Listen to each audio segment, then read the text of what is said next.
you doing? I'm good. I'm good. That's good. That's good. Okay, so I wrote out some questions specifically for you. Ooh. So if y'all don't know this handsome dude, this is King Benjamin, and I'm a new to me author, and I just had a good time. That's good to know. That's I just definitely good. so I read Rapture. Mhm. I yeah we I got listen me I and know. we listen. I know it's coming. He Trust me. wore me out. Apollo wore me out. I was Trust like, me. is he Kevin Gates? Kevin Samuel. Kevin Samuel, So, whatever his name is. yes, he's a mixture of a few people, but he's a little bit of him too. Yeah. Yeah. Okay. He's a mixture of a few of those guys. So then I read She Got Justin. Uh huh. Thank you. Thank you. Yeah. That is the one that I'm actually the most proud of because it didn't have to be a spinoff. The story was done. So with that, it was just like, something just the characters just kind of pulled that one out of me. You know what I mean? It was definitely a story that was like after writing those two, because I only have those three as far as like Black contemporary romance. And so after I wrote those two about those characters, I didn't know how it would be moving forward with trying to just create a completely different story. You know what I mean? So I had a lot of fun with it, but I'm the most proud of that one. But what made you write contemporary romance? Because most Black authors don't go there. Um, so I've been around for a while, and Mm-hmm. I've noticed that like when I wrote love stories, Mm-hmm. because I have some love stories, but it's more like a forbidden love story or a love story going bad, or it's just like a hood love. I noticed when I wrote love stories, I got more traction because readers love to read about love, right? And so I was just thinking like, but I didn't get the traction I really just expected. And so I was just thinking like, okay, that gives me more traction, but what if I just took all of the other elements out of it? What if I took all of the hood stuff out of it? What if I took all of the gunplay and stuff out of the story and just could and let people see that I could just write a regular romance story? So that was the goal that I wanted to accomplish, just to show people that I can write anything if I'm inspired to write it. You know Mm-hmm. what I'm saying? And the first one turned out really well. And like I said, Apollo, he's not book bait, but it's a good story. It is a good story. I mean, because it got me at the end, but I was like, babe, listen, I was chewing nails with him. Yeah. I mean, it was okay. Hold on. So I don't want people to get confused. Yeah. I enjoyed the story. Yeah, The story absolutely. is what it is. I This get it. is his personality. Yeah. I just want people to understand that it's not that I don't like the story. Me and the character was not vibing because I felt like, okay, And we that's how it was supposed to be, though. It right, wasn't. I wanted it to be different because I'm a guy, so I wanted to tell a story from a male perspective that's not the normal story. And I knew that he was going to be a character that pissed people off. That was kind of the whole point of it. It was just like, what would happen if a guy like this actually met his match? hmm. You know what I mean? So that was the whole point of it to me, to tell a story that was kind of unique in that way. But I love that lyric, which is my niece's name, Okay. that she melted his heart a bit. Yeah. And that Victoria was able to give him some perspective that he just wasn't getting from his parents. Even though he valued his parents, they tried to stay in their lane. And I respect that. Yeah. You know, when my brother was living, my brother is deceased. My brother did what he wanted to do. He got married young, he had kids young, and then his life was taken away young. He was a police officer. Oh, I'm sorry to hear that. It's good, but my parents, my godparents, they let him do him.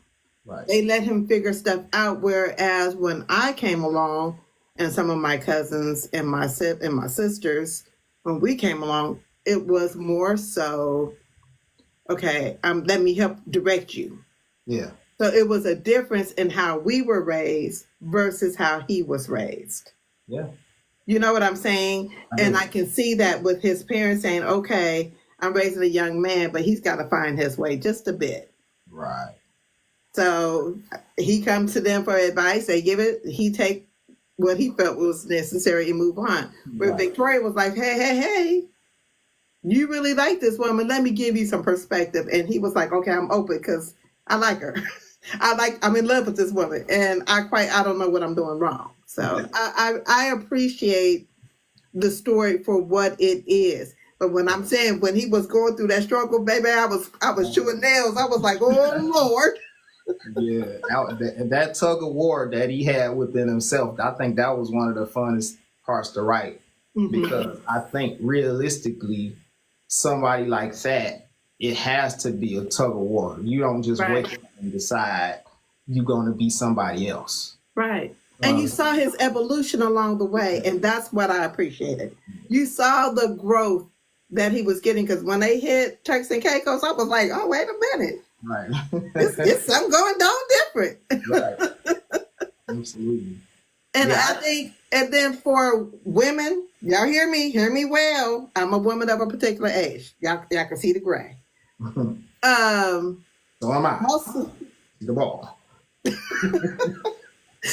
also know that you can't change every man. Right. And it takes a certain individual who's made specifically for that man to be able to adhere and withstand what he's going through and to understand. But then he has to adhere to what she's saying. And I think they both came to a point where they were ready. So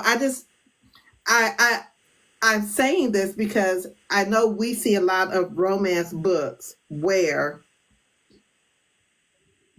boy meets girl, she's the damsel in distress, he the kingpin, and he comes and saves the day. Right. And it ain't always about that. You gotta pivot and look at it from a male's perspective too. And you know, the thing that I try to do with my writing to make it stand out a little, I try to write my stories as close to real life that I can possibly get it.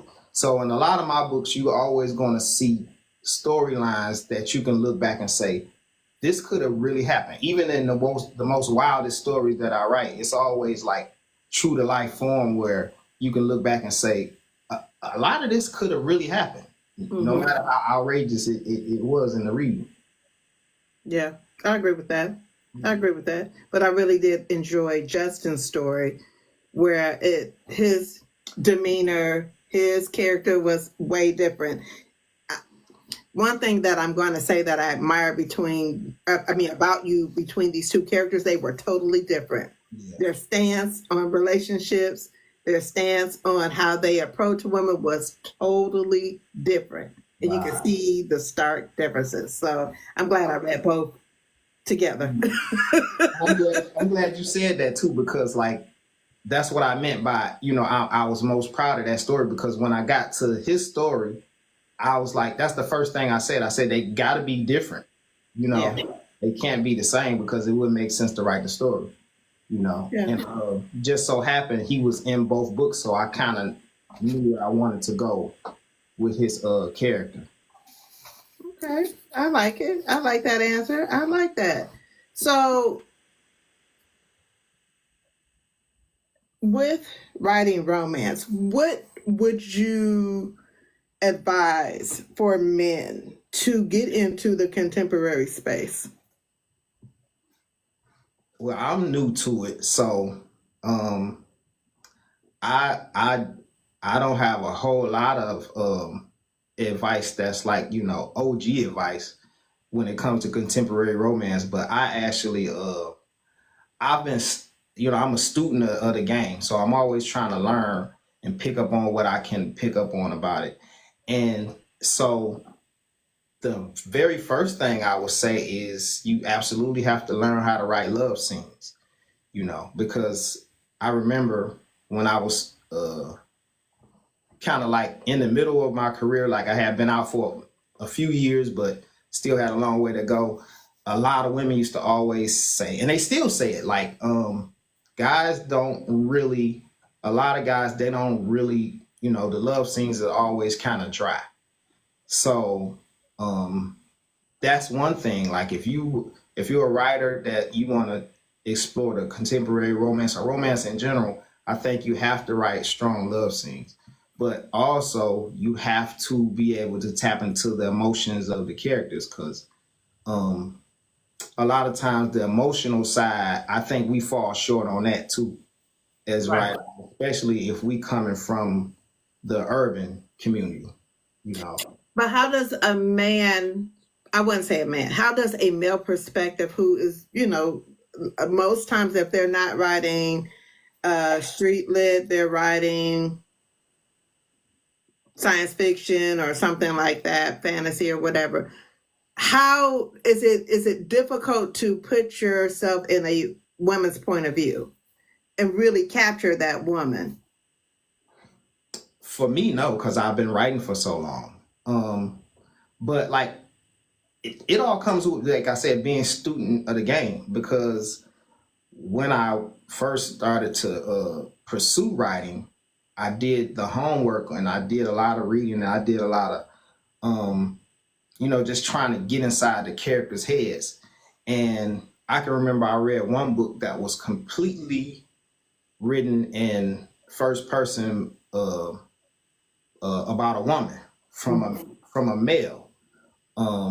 And I was just like, I love the story, and I was like, wow, he really made me feel like he was telling, like the woman was telling the story. You know what I mean? Like the way he wrote it, I just dug so deep into it, and I was like, that's how I want to do it. You know what I'm saying? So just picking up the pieces of what other people did along the way, you kind of learn what you need to do. What is your thought on female authors writing from the male perspective? Do you feel like they're capturing it? Some do a really good job. Nicole Jackson comes to mind off top. Because I remember when I started reading some of her books, and I was like, wow, like she really grabs the male perspective. You know what I'm saying? Takira Allen, I think I'm saying her name right. Yes. Takara, I think it is Takara. Takara, okay, yeah, she does a really good job at it. And it's a few, but also like the women, even the women that do it good, they sometimes I talk to them and they ask me, like, they're still kind of unsure, even though they do it good, they still kind of unsure. And I think I had that problem sometimes too, because I'm not a woman, so I get into these spaces where it's like I don't really know how to explain this. You know what I'm saying? And so I think we both have that. You know what I'm saying? You always a little uncertain, but the more you do it, the more the confidence in it builds. I love that answer. There was one more question I have regarding that, and then we're gonna keep it moving. I think I'm not gonna ask that question because I think you've already answered it just differently. What was your experience in writing both books? Was it pleasurable? Was it hard? Because you got to take out, a lot of people, they like the extra bang. Yeah. So how was the experience taking out everything? Yes, the first Rapture one was easy because like I was so inspired to do the story, and it was something completely different and challenging, and so it was fun. It wasn't challenging at all. Book two, it was more difficult because again, like it didn't have to be a book two. I could have stopped right there, but the characters had more to say, so I wanted to go on. But then I kind of started missing my urban side, and I wanted to do some more that I couldn't do because I'm trying to stay in this one lane. And so that was more challenging writing book two, and I'm still very new to it. So um, that was challenging, and then Justin's story was challenging too because again I was like, okay, I'm ready to kind of drop something now. I'm kind of ready to get back to what I do. But I wanted to write these stories and I wanted to tell them the way, I intended them to be. So um, it was chill. Some days I would just sit down and I wouldn't get no writing done because I knew what I wanted to write, but it just wasn't coming. But, in the end, it turned out good. Okay. A thought just came to mind. Is the brother, Apollo's brother, going to get a story? People have asked me for it, and I'm not leaving it off the table because he's single, so Yeah. he could get a story, but I don't know. Right now, I want to get people to really read the ones that's out, and so if he does get a story, it won't be like with Justin's story. I had to kind of get a lot of people to read book one and two because they still hadn't read that one. So in order to read Justin's story and get a full understanding of him and her, because the build up happens in Rapture one and two. Right. You know what I mean? And so right now I just want to push people to read those books, and then if it makes sense, yeah, he could get a story. I'm interested if you do. Yeah. I'm interested if you do.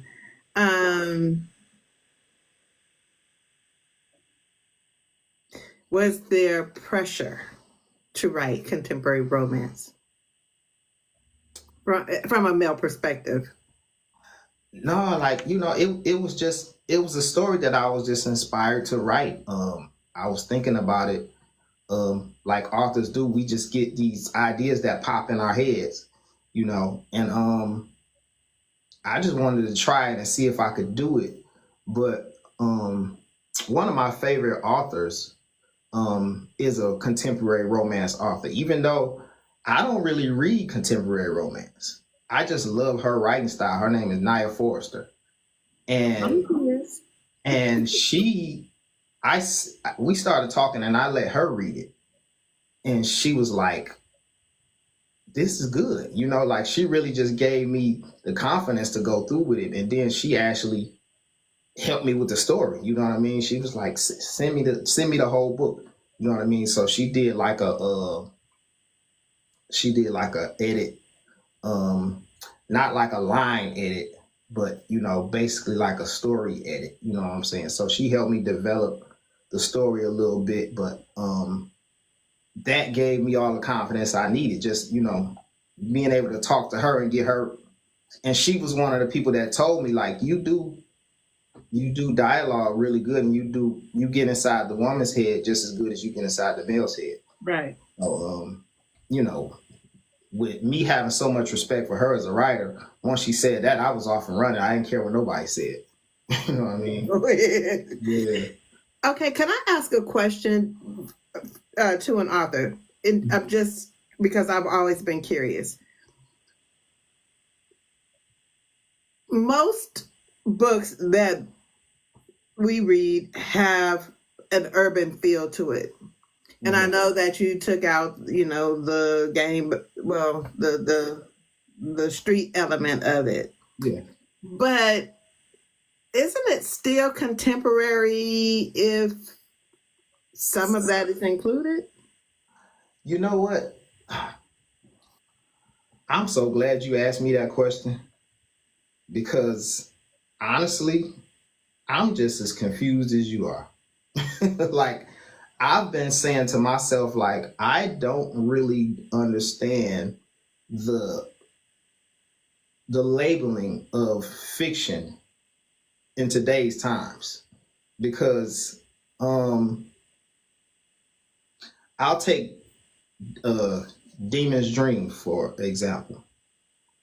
I don't really know what that book is. I read it. Whatever y'all say it is, that's what it is. That's what Arthur Kwan said. He was in a meeting one time with executives, and he said they explained it basically like the readers decide what a book is.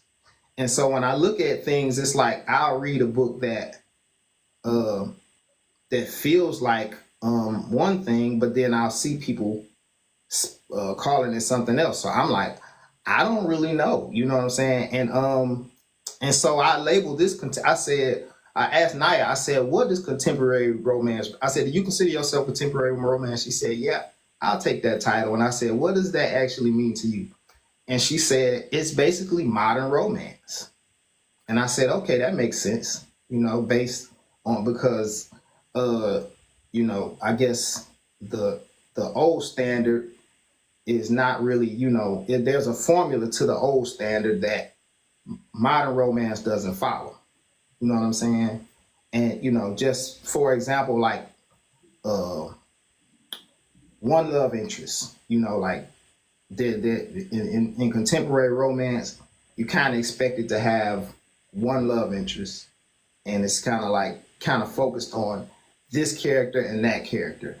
In urban romance, you can kind of get away with, you know, whatever you want to do. You know what I'm saying? When it comes to the love interest. So all of that is just kind of like, I'm still trying to make sense of it myself. And the book that I'm working on now, I said, I'm just going to call this book urban fiction because I don't want to label it. It's not a contemporary romance because it's not, you know, I didn't take out all of that stuff. I put it back in on this book, but it is a love story, but it's also more focused on that than it is anything else. It's focused on love story, but I don't want to See, I agree with that. I would just say urban romance. Yeah. Yeah. But see, so I got a book that's called A Thug's Millionaire Motivation. Everybody calls it urban fiction because it's got the pow pows and all of that. You know, everybody just calls it, nobody ever called it urban romance but me. So, you know, I'm still learning how to classify these titles myself. Me and you both. Me and you both. Listen, I'll be like, Storm, what this mean? Because, you know, she and her TED Talks and her thesis and her Storm Talks or whatever she want to call it. I'll be like, okay, so hold on. What's the difference between this and this? Yeah, when you find out, you tell me. So, okay, this is Nicole's opinion. Mm-hmm. So I feel like urban fiction encompasses everything. You know what I mean? It's all encompassing, whether it's the street lit, it's all of that. Yeah. I know that the definition is the location, the city. Right. I get that. The technical term. I'm just gonna not say it's urban lit. I'm just gonna say it's black lit. Yeah. Yeah. But when the focus of the book is romance versus the street side of it, even though he might be a pharmaceutical representative, or he might be a connect of some sort. But that's not the focus of the book. In my opinion, that is romance. Yeah. Yeah. You know what I'm saying? As long as that is the see that and that focus. That's where the urban romance thing, I guess that's why it was invented, because how do we still label this what we want to get our target audience and not lead them astray and make them think that it's something contemporary, you know. So I guess that's where the whole urban romance thing was invented, because it makes sense that way. Right, because I mean, if you think about people in the country streets, because I know we from Arkansas and Louisiana, they out there wilding too, and it ain't urban. They back on the back road. Right. So what I know that Monica Walters calls it. What she coined it, hood romance, hood country love, or whatever she called it. It's I like the term street romance. I started using that a couple of years ago. I like the term street romance. For me and my books, I like the term street romance because it kind of entails. Mine is going to have a little street lit in it, you know. And I know some some writers, the way they write they love stories, Mm-hmm. you never really venture into the street at all. It's just like you said, the guy might, he might be, he might have a pass, he might be retired from the game altogether, and you never really see none of his come up or struggles or with that street life or nothing, but you know his past. You know what I mean? So a lot of my books, because I write in um, a motivational way, Mm-hmm. the best way I can describe it. You might see the come up, you might see from start to finish. You know Mm-hmm. what I'm saying? And so there's some details involved in it. So I like to call it street romance, because that kind of identifies it better so nobody is misled. Right. Yeah. I have a question. I've had this conversation with a few other authors. This is not even on the script, but I like the way your mind works. Um, is street? Oh my God, it's a fly in here. Is street lit really light, dark romance to you? Again, this is one of the questions I've had myself, because I feel like it's it's kind of the same thing when we talking about, if the story is, if the main content of the story is the love story, but it's written in the form of you telling a street tale, a street love story. I don't see what the difference is. You know what I'm saying?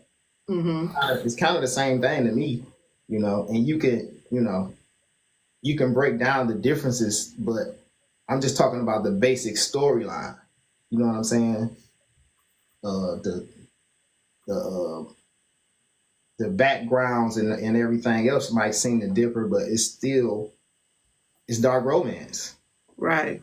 Yeah, I mean, because to me, or it's not even so much dark. It might just be morally gray. Because to me, okay. morally gray and dark romance is different. Okay. I mean, might have dark. I think Street Lick has a lot of dark elements to it, Yeah. or morally gray. Some, not everybody writes the same, but Yeah. Definitely. anyway, I was just curious. That popped in my mind. I was like, I wonder what he thinks. So thank you for asking. Answering. Okay, so one of the things I am asking authors, and this is new, is what's your idea of beauty and how do you display that in your writing?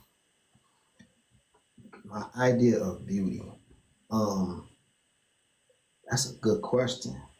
Cause I've been telling people my whole life, like, I don't have a type of woman. You know what I'm saying? So uh the beauty, to me, it comes in a lot of different forms. It comes in a physical form, it comes in a mental form, and it comes in a connection that, um I was having okay, this is a good example. I was having a conversation just the other day when we were talking about internet dating, and it's a show where the people, I never saw the show, but you might know what I'm talking about. The people have never met, but they've been dating for a long time. So love at first sight or something? Boom. And so we were talking about how can you not really know a person after talking all of that time, and not, like, how can you not really know if you're going to like them? Because apparently the people never like each other when they meet. And I said, it's a difference, because when you're actually in somebody's presence, you get to see how they walk. You know what I'm saying? You get to see, a different side of you get they scent, you get all of the things that will make you fall in love with a person. So, saying all of that to say, like, I guess my definition of, like, what real beauty is just the essence of the woman that brings out the connection. You know what I'm saying? Whether it be internal or external. Okay. That's a good thought. I like that. Because for me, I like the essence of a woman. It has to, for me, you have to draw her out. You can't just say she's pretty and she got a fat ass. Yeah. or Yeah. she's exotic looking. To me, Yeah, that ain't. played out. I don't see me there. You know, Yeah. if I'm gonna try and visualize myself, I need to know that she can be plus size. Hmm. Her behind might be a little plump. You know, Yeah. she might have a little fupa Yeah. every now and Absolutely. then. Yeah. But I need to know that her spirit is kind. I wrote a story called American Dreaming, and it was the first time that I actually had a plus size love interest, right?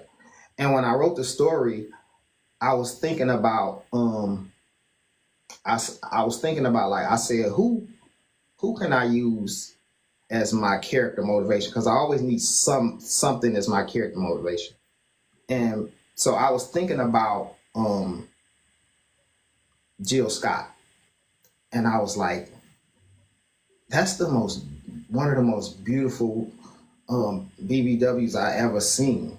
Mm-hmm. And when I thought about what really makes her beautiful, you know, I put all of that into the writing. You know what I'm saying? And I was just like, um, there's a lot of women that just light up the room. You know what I'm saying?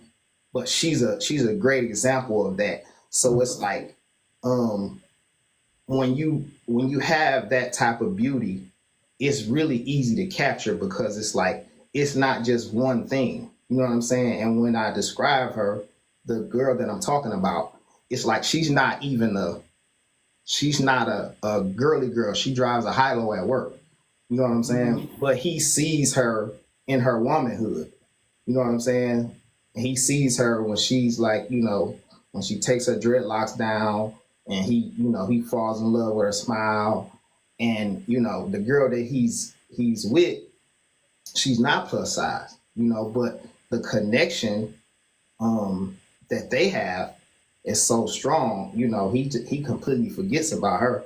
You know what I mean? So I definitely think that you have to make beauty universal in books.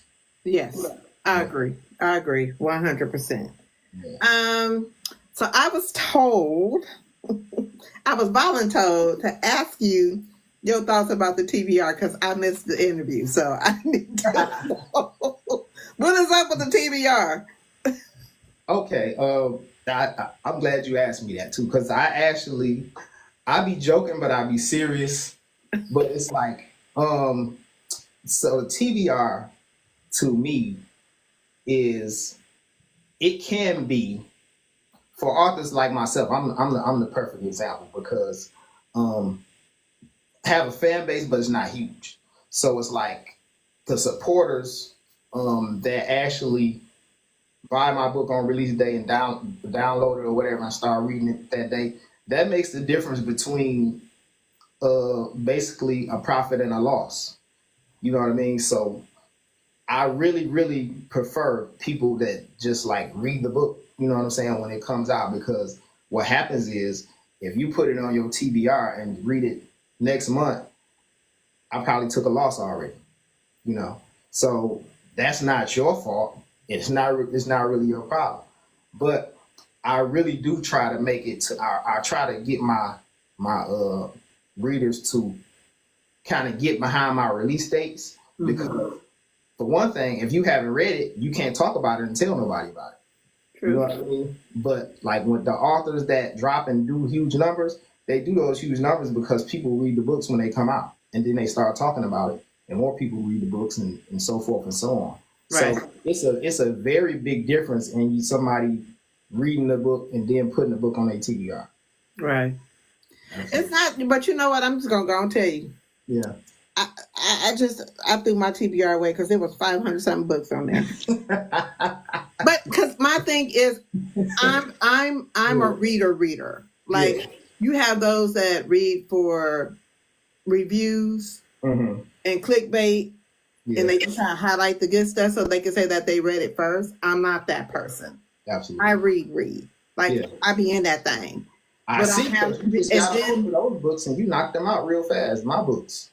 So I read that all between last night and today. Yeah. Wow. But I do the Kindle Assistant while I'm working, so I listen while I work. Okay. Yeah. I got to. If not, I'm gonna be insane. Yeah. I'm gonna be insane. But I'm a reader. So like I be for real. Like I don't read to critique. I don't read if I see something, I'll slide in your DM and be like, hey, I don't know if you saw this. Yeah. Do you mind if I share this with you? If you say no, I leave it alone and keep it moving. Because that's not the ministry the Lord gave me. My ministry is my enjoyment because I don't watch much TV. I probably watch TV twice, 3 times a month. I catch a Warriors game. I might catch Family Business if it's on, or whatever, or Power or whatever if it's on. Mm-hmm. And I'm out of there. I might catch a movie if I'm overstimulated with books. Right. If not, I'm always in a book. Ain't nothing wrong with that. I'm always in a book. So I'm a reader. Yeah. And I'm not just saying that to discredit anybody else. But when I be reading, if you didn't catch my attention, and if I read that book through the whole thing, you're gonna at least get a 3. If I feel like there's a lot of inconsistencies, like plot holes and things like that, I'll slide your DMs and tell you. Yeah. I don't believe in giving bad reviews. I feel like that's gonna hurt you versus me giving or I don't review based on my opinion of how I felt about the character. Yeah. If it flowed, his character was the character. If I didn't see no growth, I'd be like, hey, I didn't see any growth in the character. However, right. XYZ. This is the part that I did like. But I can't do it. I can't do the bad reviews. It doesn't serve. When you do it though, I mean that's helpful to authors. That's definitely helpful because sometimes we always want 5 stars, right? Right. But sometimes when somebody gives me a 4-star with no explanation, I'm always left wondering, what could I have did to get the 5-star? Maybe I would have did it because I probably didn't want it to go that way, but I would like to know. You know what I'm saying? If you thought it was 4 stars or 4.5 stars, what could I have done to make that book a little bit better? What would you want to see that would have made it a little bit better? And then, because if I hear the same thing continuously, then I'm going to have to think about it. I have something to think about, like, okay. You know what I'm saying? Right. Right. And that's the idea for me. You know what I mean? Is to help make you better, because the better you are, the more enjoyable it is for me. So it's a 50-50. Absolutely. So let's ask some of my original questions. Or better yet, let me ask you this question, then we'll go to the other questions. Thank you, Angel. In today's society, a lot of kids idolize ball players, entertainers, D-boys. Mm-hmm. How receptive are they with your career as an author? I can't really speak for kids because I haven't had that space to actually convey a message to them. But I know, like, younger people, say early 20s, mm-hmm. they always intrigued by it because it's not something that you see a lot. Mm-hmm. That was kind of one of my reasons for doing it, actually, because I was thinking about when I was trying to decide actually what I wanted to do with my life, and I came to the conclusion that this is what I want to do. I was just like, that would be dope for people to see. You know what I'm saying? Me coming from where I come from and doing that, and people knowing, like, it's different options. You don't have to be this and that because that's what everybody else is doing. And so yeah, it's just like, I can speak more to younger people in general. Like, they always are intrigued, and and they give me a lot of props just for even sticking with it until I actually, became successful at doing it. Okay. What genre that you haven't written that you want to write? Thriller. Like the real, just the straight up thrillers. I actually want to tap into some more of the thriller, black thriller authors, and just kind of get a better format to see what's being done already, and then I think I'm gonna try and tackle it. Okay. Yeah. I'm But excited. that's the only one. I thought about paranormal, but I don't think that's me. I probably would do it a disservice, so I'm gonna stay away from that. It's the world building for me. Yeah. I don't know if I could do it. I mean, Yeah. I probably could if I put my mind to it. Yeah. I don't know if you know this, but I am dipping my toe Okay. into y'all space. So I am writing. I'm part of an anthology with Elle Osborne. She's doing occupational fantasies. Yeah. So I am 75% finished with my chapter, and I'm writing an erotica from a male's perspective. That's got to be fun. Child, it's a lot. I didn't know that my mind can go there. Yeah. So, I mean, what advice would you have for someone like me? I think that because you're so well read, I think that you should just trust your gut. Because somebody like you, it's different when a person is just coming into the space, and they just trying to do something. You know what I'm saying? But this is such a big part of your life. I think you should just trust your instincts. You know what I'm saying? Because like you kind of know what you like. Yes. So if you enjoy what you're doing, keep going. You know what I mean? That's what I gauge on. Like if I try to write something I will read and enjoy, and so because like I said, you're always going to be a little uncertain about when you're dealing with the male from the male perspective, if you're a female or vice versa, but yeah, just trust your instincts. I think you'll be fine. Okay, we shall see. Yeah. We shall see. Um,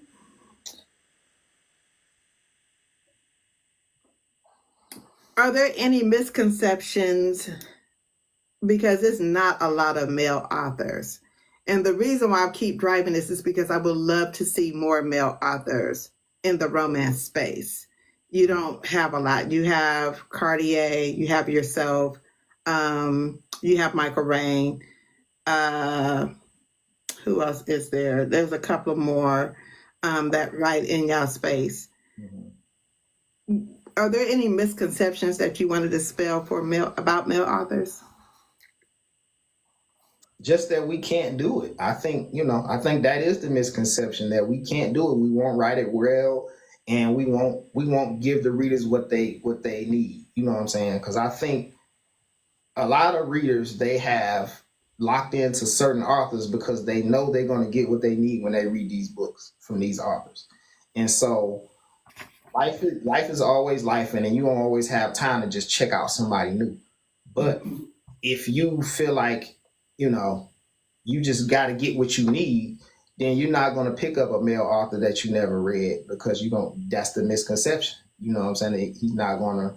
And I remember when Kelly, I sent her Rapture, and she made a video about it because she said that exact same thing. And I knew she was probably thinking that because we have been friends on Facebook forever. Mm-hmm. And she had never read anything. So I sent her Rapture, and she made a video saying, I ain't gonna lie, I when I got this book, I was thinking, I don't read romance by male authors. And she said her plan was to just DM me and basically lie and be like, I enjoyed it, but when she read it, she loved it so much she had to come and do a real review. You know what I mean? But so that's the thing, like, just to try to break that misconception that we can't do it, or we're not gonna do it right. Mm-hmm. Yeah. Yeah.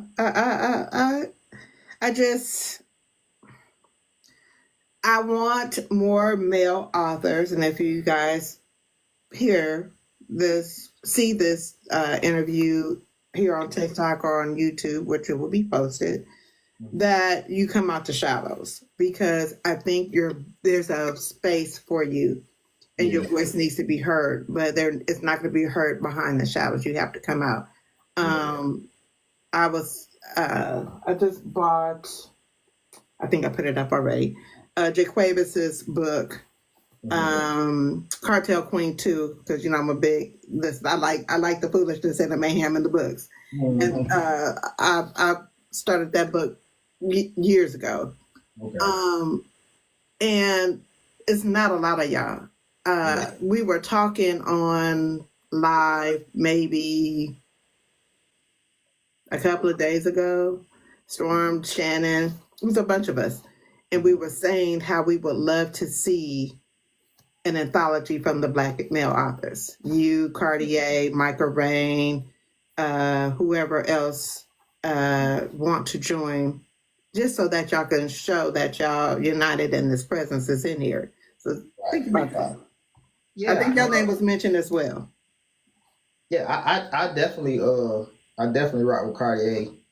He's one of the guys that I've seen that's been consistent. Mm-hmm. Oh, Code. We were talking about Code too. Okay. I think we were having a conversation with him. Okay.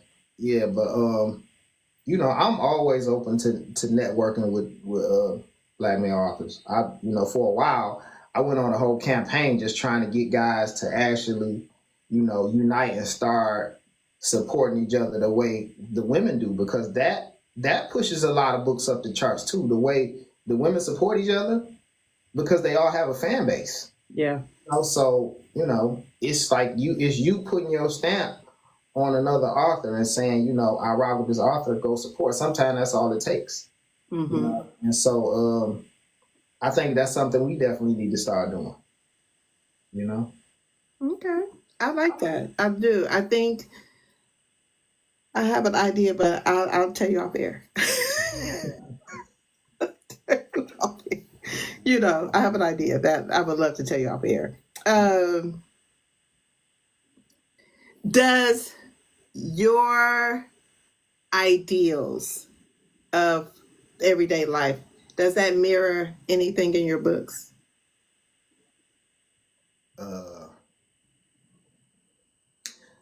I'll say this. Be safe with it now. You ain't got to give them a political answer. No. I'm just gonna say, a lot of my male characters have a piece of me in them. Okay. Yeah. Okay. All right. Just curious, because query minds want to know.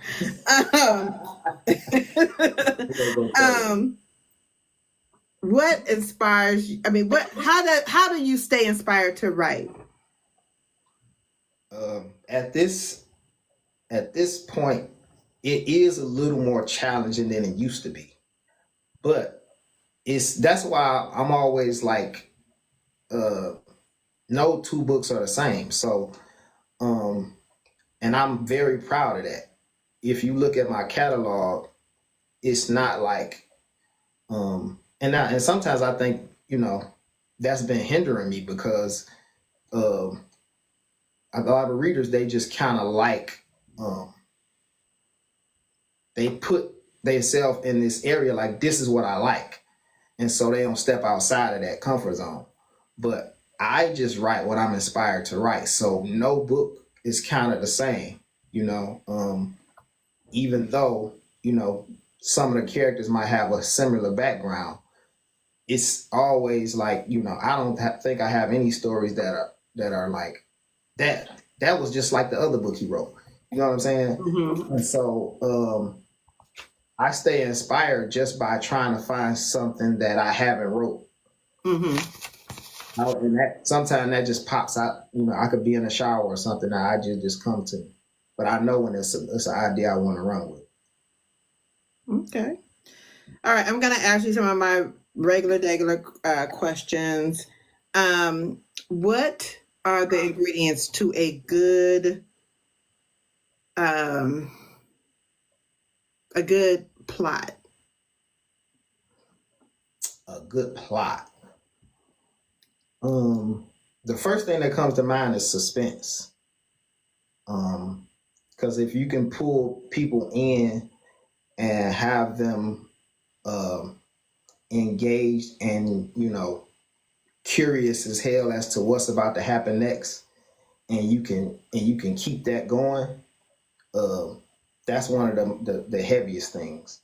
When we just talking about the plot of the book, I think you have to have, and I don't mean suspense like the way it would be in a suspense novel. I just mean the anticipation of what's coming. You know what I'm Right. saying? If you don't have that anticipation, then you losing the reader. You know True. what I mean? So that's one of the main things. And something else I would just probably say just the action. The action has to be put. It has to be paced right. Mm-hmm. You know? So those are two things but just a storyline in general.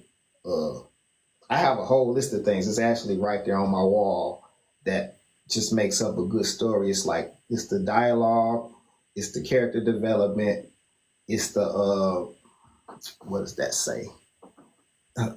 Vivid descriptions, emotional moments. It's a lot of things. I keep it on my wall because when I'm writing, I try to remember if I'm falling short on something, I can look and I can say, what is this? What is this story missing?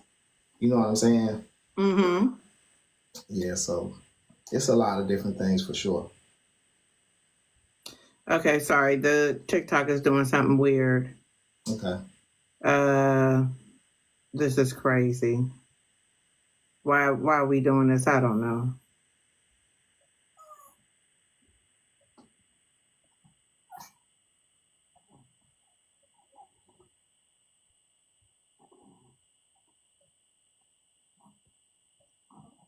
It won't let me. This is crazy. We're at the same shape. This is the same shape. I don't get it. What's it doing? It's asking me to solve a puzzle. So my apologies, everybody. Hey, Elle. We were just talking about you a little bit. Stop Skittles. Excuse the dog in the back. What's the one thing that you always include in your stories?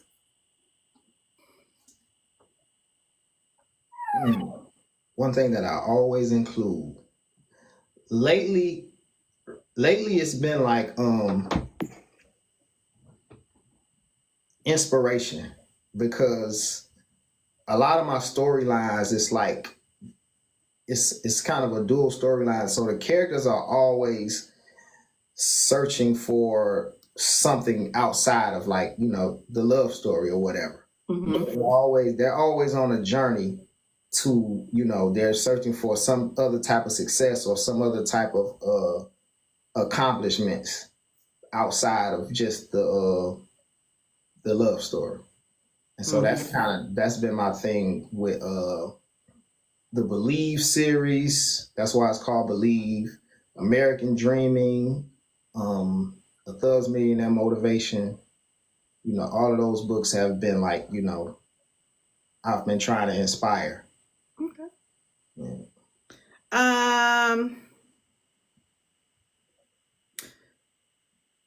Let's ask some questions about you. Okay. What would readers be shocked to know about you? Shocked? And I'll tell you if we ain't shocked or not. Yeah.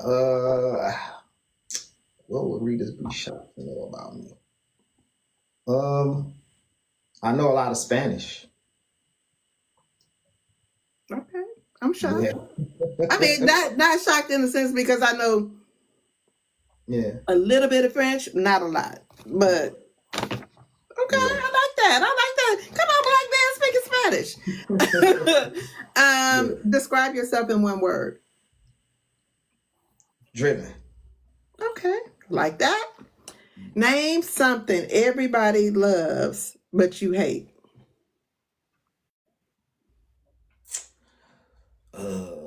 Something everybody loves that I hate. Oxtails. You not by yourself, sir, because I don't like oxtails either. Yeah, oxtails. Lamb chops ain't. I don't really care for those either. Me neither. Yeah. Me All and right. you the same. Yeah. What hates to see you coming? Uh, What hate to see you coming? cheesecake. I don't know why food keep popping in my head, but cheesecake. Okay. All right. Uh, fill in the blank. Blank is life. Blank is life. Family. I like that. I like that. Last fill in the blank. My pen is blank. Dangerous. Listen, you ain't told no lies there. Um, what are 3 things that you have to have in order to write? Mm, 3 things that I have to have. Silence. Um, a good night's sleep. And my laptop.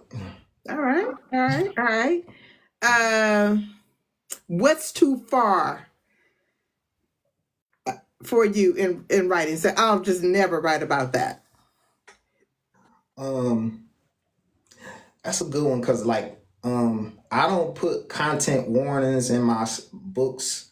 Not saying I never will, but I don't put them in there because I don't write a lot of over the top things that I feel like if I tell you it's a street romance, you should be able to expect like some unaliving. So I don't feel like that deserves a content warning. I hope I'm right, but going too far would be like I'm not gonna have nothing happen to no kids. That's going too far. Um, and I don't do essay in my books. I don't think I have no book out like that, especially nothing that's actually written out in details. Mm-hmm. Yeah, I'm not inspired to write that. Okay. Okay. Um, this is one of my favorite questions. I have 2. What's your idea of the great American novel? The Great American Novel. The Great American. Well, you mean like Society has their own definition of what the great American novel is. mhm. And I know that we as African Americans, we write differently. So what is your idea of a great American novel? um the coldest winter ever to me because it was it was a life changing book and to me, you know what I mean, like that was the one that made me realize the power of storytelling, Mm-hmm. you know. So um I would use that as a great example for my life, you know. And but there it was also the book that I was just telling you about. That was by a white author, Wally Lamb. Um, I know this much is true. That those 2 books, they were life changing and they were powerful because they showed me the power of words and the power of storytelling. Mm-hmm. And they were both written the same way in first person, the entire book, and one viewpoint. You know, Mm-hmm. that was amazing to write 400 or 500 pages like that. Okay. My favorite books, I feel that are great American novels are, I'm going to say Demon's Dream. Okay. And the reason why I say this is because that book made you feel all the steps Yeah. from beginning when he was unaliving everybody. When he Yeah. came from an unaliving Yeah. to saying, I want you and I got you for 30 days, Yeah. to him then falling in love with her, becoming lightweight obsessed with her, Right. and him being vulnerable with her. I felt all of that. Yeah. So I'm gonna say that is one of my favorite great American novels. Okay. I'm gonna say that Product of the Streets, however raunchy that book was. Listen, yes, Yeah, product of the streets. I I'm heard. gonna. Uh, I heard. Like they was talking about that book all last year. Ebony Bowser is not playing no games. Yeah, I believe it. She opened my mind up for a whole bunch of things. Like, oh well, I might could do that. So, Okay. um, I also will say a great American novelist is Ashley Antoinette. Her Absolutely. her pen game is ridiculously sick. Her and Jack Quavis, yeah, like crazy. Absolutely.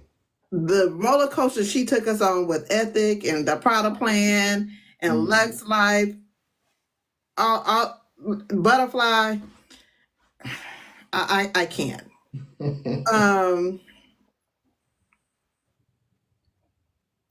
there's another one, and it's unconventional. I mean, it's not unconventional. It's probably more along the lines of what society thinks, but I really did enjoy it. It was called The American Marriage, Okay.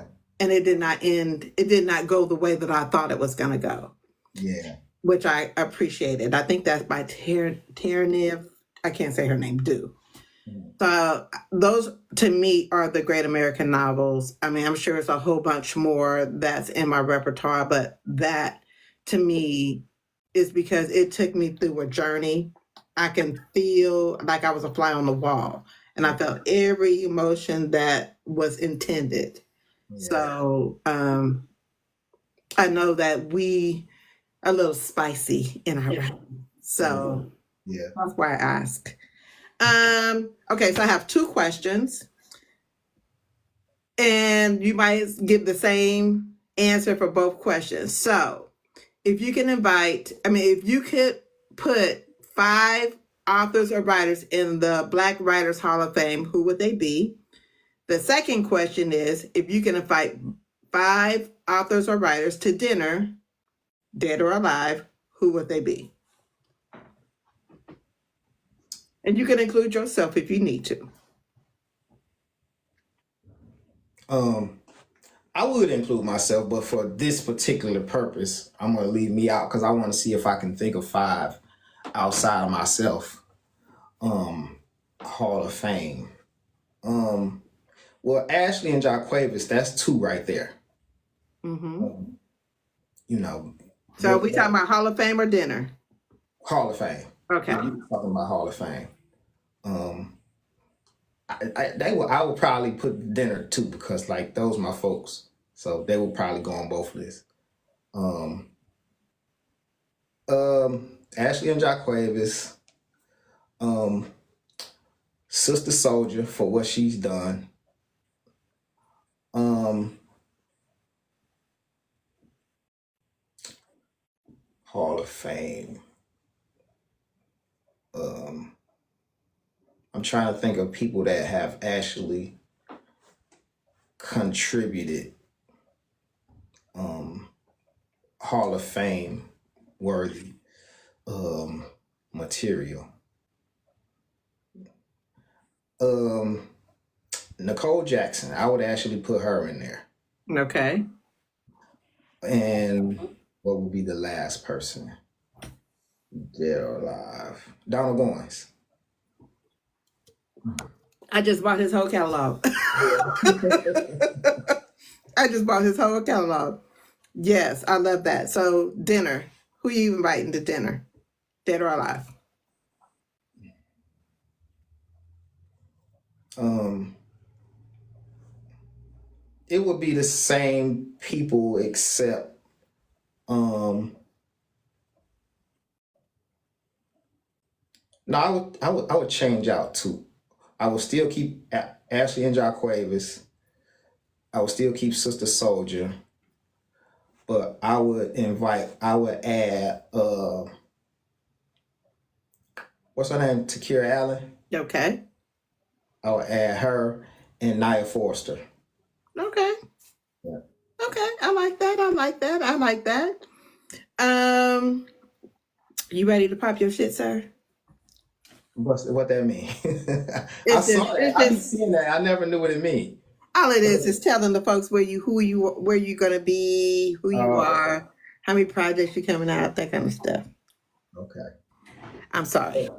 I'm trying to keep this one here from barking. So just one second. Sorry. Um. So. Uh. Um. How many projects do you anticipate coming out for 2025? I usually try to do at least 4. Um, and I don't think I'm gonna push myself to do more than that this year. I think it's probably gonna be 4 projects, but I would like to drop them closer together instead of spacing them out like quarterly, like I usually do. I would like to drop them closer together. So, 4 projects, two urban fiction, 2 contemporary romance. Okay. Are you coming outside in 2025? I don't know. Like I gotta see, because like people been inviting me to these events, right? And you not going? Well, they gotta get me off the TBR list before I can, traveling is expensive. And I used to travel all the time. I used to travel to all of these book events. Jessica Watkins events, the ones they had in Maryland. I used to travel a lot, but it's expensive. And when I show up, I need to know that I want to have some support, because I'm going to show up and there's going to be a lot of very big names there and a lot of popular authors there. And so I'm doing the groundwork now so that if not this year, maybe next year I'll do my tours. I'm gonna tell you this, as a marketing person, that's some bullshit. Let me tell you why. And the reason why I say that is, if you not make yourself available to everybody, you can't do that, because then people have the audacity to think that they require everything from you. But if you put yourself out there, outside, and go to some of the book events and things like that, there's a lot of readers that will just come to your table, and you invite them to your table and you tell them about yourself. You probably sell more than you think. Listen, you ain't hear me. I did this. I've been to events where I showed up and a lot of the readers just took pictures with me because they was out of money by the time they got to my table. I've experienced this before. So it's not like I'm just, I'm counting myself out. That ain't what I'm doing. Mm-hmm. I just need to know that based on my interest level, okay, this makes business sense. Because I know when the interest level is there. And thanks to TikTok, it's definitely growing. What I'm saying? It's definitely growing, but it's a lot, to buy a plane ticket and travel across town and get a hotel and ship your books, and that stuff get expensive. So you definitely have to. If you're just a new author, I understand you just like taking a risk and getting yourself out there. But like I said, I've been around, so it's a lot of people that know exactly who I am. And I just need more of those people to actually show interest in the books. Okay. Where could people find you as far as social sites, website? I'm everywhere. I'm here more than anything because I'm not the biggest social media guy. I try to do better, but again, thanks to TikTok, it's a lot easier because this is one of the apps that actually works. But I'm on everything. I'm on Facebook, I'm on Instagram, Threads, or the King Benjamin, pretty much around the board. You have a website?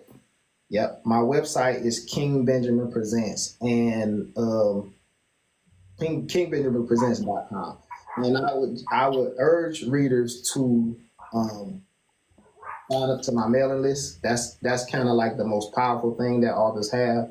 So if you are somebody that actually read my work and enjoy it, I definitely would prefer you to sign up for my mailing list, just in case. We never know what's going to happen with these apps. But that's a way that you can definitely stay connected. Absolutely, absolutely. Um, there was another question that I had for you, website. So, any advice for any author? Hey, any author. You gotta pay attention. um, stay grinding. Stay grinding. Make sure you writing a story that you would enjoy. Um, but also listen to readers. Like you can't discount what the readers think about your work. You know what I'm saying? You have to take that in consideration, but you also have to be true to yourself. You know what I mean? So if you writing something that you truly believe in, I think the readers will feel it. But keep your mind open to critique. Perfect, perfect, perfect. Anything, any shout outs, anything you want to give, any information that you want to share before I give my church announcements? Not really any shout. Oh no, shout out to how you pronounce your name? Is it? I don't know if her name is Natia or Natea, but she reads a little. She always representing. She kind of plugged this interview earlier today to let people know that we was doing it. So shout out Oh, to her. thank you. All right. So let me get my laundry list of things to do. So, all right, y'all. We're nearing the end of season 1 of Pop Your Shit. It will be the last episode for this season will be June 29th. I still have a few dates open, so authors, if you're looking for a date in June, I have maybe 2 dates open, and I think I have 1 date open in May. So I think I have 3 dates open. So hit me up in my DMs and we can talk about it. If some of you don't know, I have a PR company and I represent author Sharice C. Carr. I represent Black Girl Tired, which is Storm. And potentially I have a few more down the pipeline.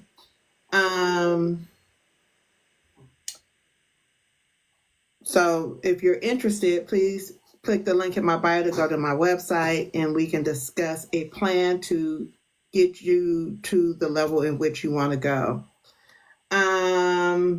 As far as upcoming guests for Pop Your Shit, tomorrow we have the Books We Love to Discuss book club, which is my book club, and we'll be discussing all things books.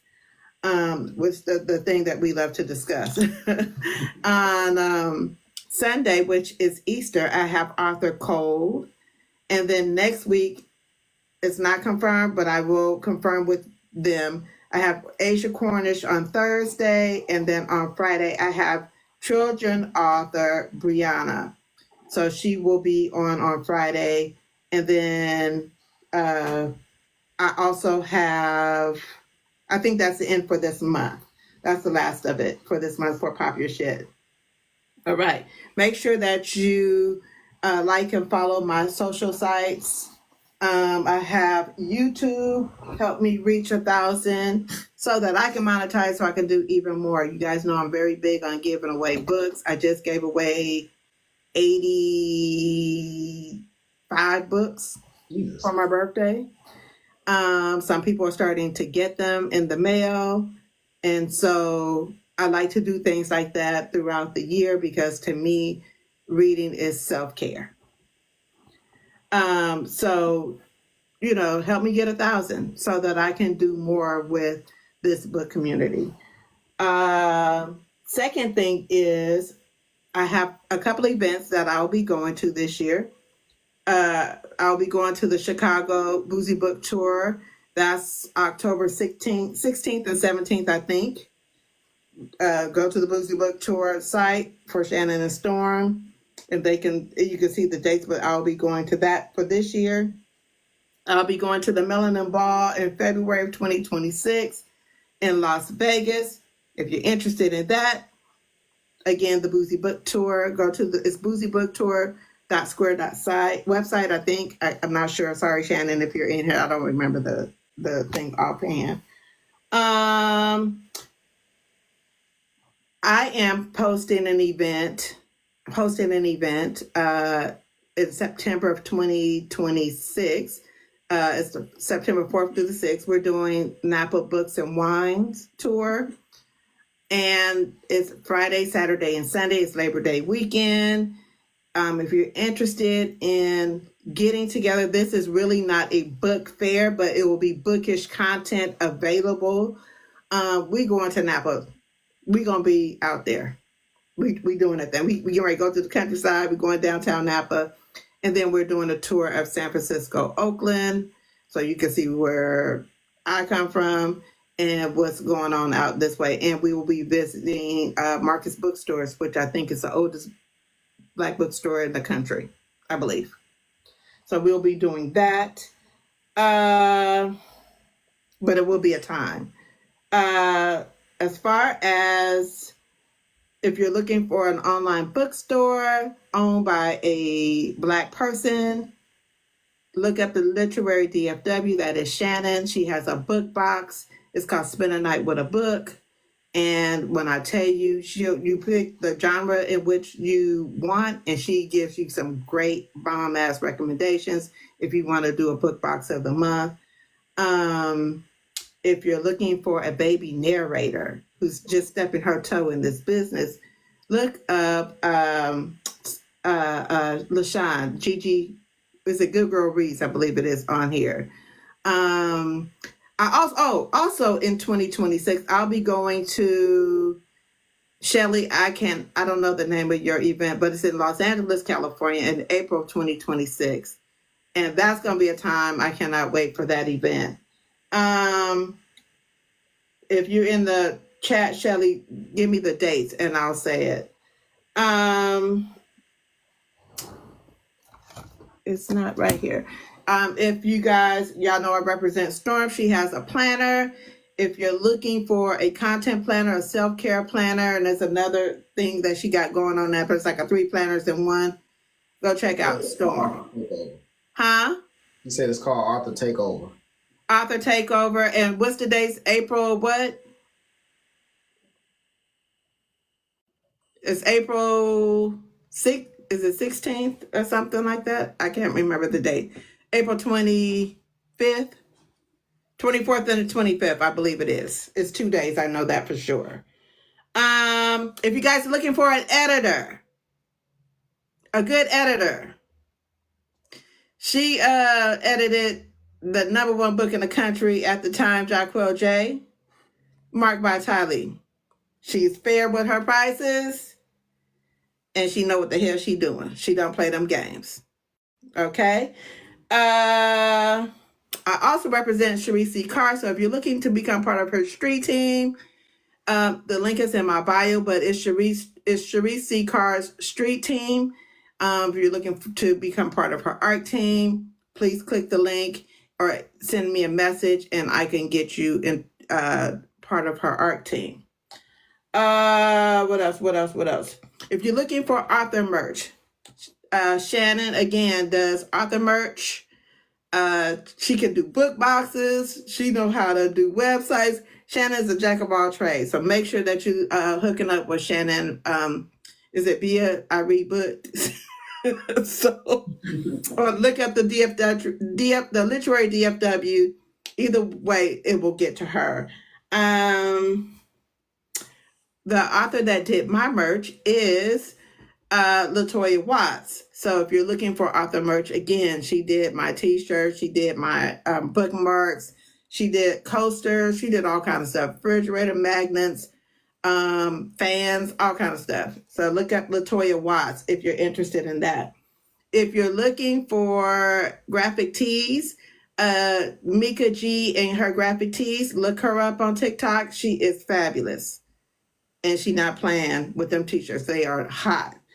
If you're looking for teas, I don't know if you're interested in this, but Natalie from the Urban Tea Room, She makes character-inspired teas.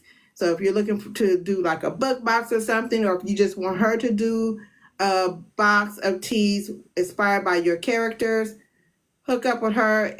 She'll read your book, and then she'll find teas that will match your characters. And when I tell you her teas are good, I had some this morning. Yes, it's a good thing. So I spoke with Storm about Dirty December in December of 2026. If it's still a problem traveling, she has her plan B. So if we can't make it out to Nigeria, then she has a plan B of a second location in which we will be going. All right. So keep on the lookout for that. Make sure that if you're looking for small events, book events, you maybe have a little social anxiety, you like smaller crowds, make sure you check out the Boozy Book Tour. They're going to Raleigh in May or October. I can't remember. I'm sorry. But they're going to Raleigh, and they're going to Arlington, Virginia this year, and Chicago. And then in February, they're going to Vegas. So if you're looking for those type of events, hook up with Shannon and Storm, and they can direct you into the right direction as far as, registering for those events. I will be going to Chicago. I'll be going to Dallas. I'm going to Denver in 2026 because I think that is her dungeon night. NDAs will be signed, and it will be some for real doms there. Okay. And yeah, no cameras, no nothing. It's just the experience. For Seattle, I think it's in October of 2026. I'm not certain of the dates. Charge my head, not my heart. I believe it's a why choose situation. So if you guys are interested in going to Seattle, Washington, again, hit up Shannon and Storm, and they will point you in the right direction. And that's my TED Talk for the day. That's my church announcements. Thank you guys so much for joining. Thank you, King Benjamin. It's such a pleasure talking to you. This will not be the last time, sir. Absolutely not. I'm probably going to be in Chicago too. I forgot about that one. With Storm. Yeah, Chicago. I'll most likely, if I can get a table, I'll be there. You better hurry up because I think they said it might be sold out for the authors. But slide in her DMs. Yeah, I'm gonna see. Slide in her DMs to see if you can do that. I really appreciate you. I'm about to dive in your catalog come this summertime. Because my time is limited right now with reading, trying to catch up with the interviews, because I like to make sure that I read something by each author that I interview if I haven't already. So, but this summer I'm free. So when I slide in your DMs, don't be mad, okay? I welcome it. Please do. Please do. Thank you again. You guys have a good day. I will see you guys. I don't know, somebody going live later. You might see me. You might not see me. I got to finish this chapter, so we'll see. And happy reading, y'all. Bye.